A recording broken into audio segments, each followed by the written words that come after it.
a squeeze if you would, and then we see the blue signal of the venous blood returning to the heart, pumping past the venous obstruction. Now for the purposes of demonstration, I'm going to take this up to the maximal pressure on the pump.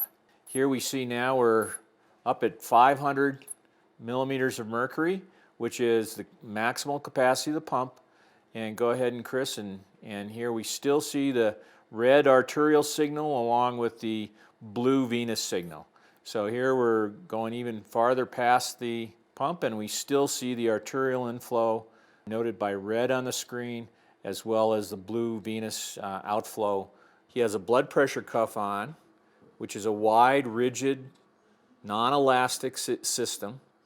And go ahead and squeeze, Chris. And so there you see the venous blood going back. And now relax. And now I'm going to put just 150 millimeters of pressure in the, and here we're at 150, and now there's no signal in the artery.